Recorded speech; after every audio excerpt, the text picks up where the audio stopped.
Veterinary doctor పోస్టుల భర్తీపై అసెంబ్లీలో మంత్రి అచ్చెన్నాయుడు మాట్లాడారు. గత 5 ఏళ్ల పాలనలో ఒక్క వెటర్నరీ డాక్టర్ పోస్టు కూడా భర్తీ చేయలేదు. రాష్ట్రంలో ఖాళీగా ఉన్న వెటర్నరీ డాక్టర్ పోస్టులన్నీ భర్తీ చేసేందుకు కూటమి ప్రభుత్వం సిద్ధంగా ఉంది. దీనిపై ఒక ప్రణాళికను రూపొందించి పంపించాం. పైనుంచి ఆదేశాలు వచ్చిన వెంటనే పోస్టులు భర్తీ చేస్తాం. పశు వైద్యానికి ఎలాంటి ఇబ్బంది కలగకుండా చర్యలు చేపట్టాం అని అన్నారు. కొత్తగా మన రాష్ట్రం ఏర్పడిన తర్వాత ఫస్ట్ టైం 2017వ సంవత్సరంలో చంద్రబాబు గారి నాయకత్వంలో ఒక నోటిఫికేషన్ ఇచ్చి 303 వెటర్నరీ డాక్టర్ పోస్టులు భర్తీ చేశాం అధ్యక్ష.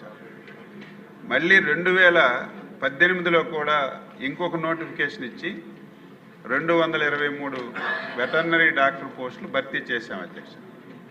తర్వాత ప్రభుత్వం మారింది, 5 సంవత్సరాలు ఒక్క డాక్టర్ పోస్ట్ కూడా భర్తీ చేయలేదు అధ్యక్ష. మళ్ళీ మేము వచ్చిన తర్వాత ఈ రాష్ట్రంలో ఎన్ని పోస్టులు ఖాళీగా ఉన్నాయి, ఏ విధంగా రిక్రూట్మెంట్ చేయాలని చెప్పి మొత్తం ఒక ప్రణాళిక వేసుకొని ఫైనాన్స్ పంపించాం.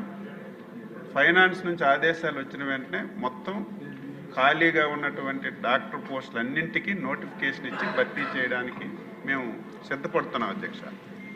ఈలోగా ఎక్కడ కూడా పశు వైద్యానికి ఇబ్బంది పడకూడదని ఆల్టర్నేటివ్గా అరేంజ్ చేశాం. ఎవరైతే గ్రామ స్థాయిలో దాదాపుగా 6137 మంది వెటర్నరీ అసిస్టెంట్స్ ఉన్నారు అధ్యక్ష. ప్రతి గ్రామంలో కూడా ఉన్నారు. ఇందులో హైలీ క్వాలిఫికేషన్ వాళ్ళు కూడా ఉన్నారు. ఏదైతే బీవీఎస్ చేసేవాళ్ళు, ఎంఈఎస్ చేసేవాళ్ళు ఉన్నారు. అందులో వాళ్ళందరినీ తీసుకొని ఏ హాస్పిటల్లో కూడా డాక్టర్ లేడనే విధానం లేకుండా, ఎక్కడ కూడా పశు వైద్యానికి ఇబ్బంది లేకుండా ఏర్పాట్లన్నీ కూడా చేశాం. ప్రస్తుతానికైతే ఆ సమస్య లేదు. ఎవరైనా సరే ఇంకా ఈ హాస్పిటల్లో అంటే అన్ని హాస్పిటల్లో డాక్టర్లు ఉంటారు, విధానం ఉంటుంది. ఒక హాస్పిటల్లో డాక్టర్ ఉంటాడు, ఒక హాస్పిటల్లో వెటర్నరీ అసిస్టెంట్ ఉంటాడు. అలాగే 2-3 కేటగిరీలు ఉన్నాయి అధ్యక్ష. మళ్ళీ నేను ఒకసారి ఎక్కడ కూడా డాక్టర్ లేడనే సమస్య లేకుండా అన్నీ ఏర్పాటు చేయడానికి నేను అన్ని విధాల ప్రయత్నం చేస్తామని తెలియజేస్తున్నాను.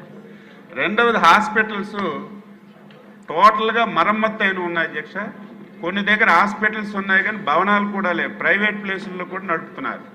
నేను వచ్చిన తర్వాత ఎమ్మెల్యేలు చాలామంది నాకు రిప్రజెంటేషన్స్ కూడా ఇచ్చారు.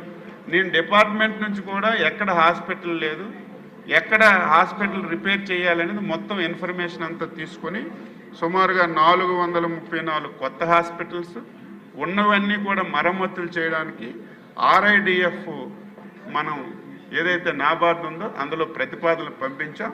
త్వరగా శాంక్షన్స్ వస్తే అవన్నీ కూడా భర్తీ చేయడానికి, నిర్మించడానికి ప్రయత్నం అంతా చేస్తాను అధ్యక్ష.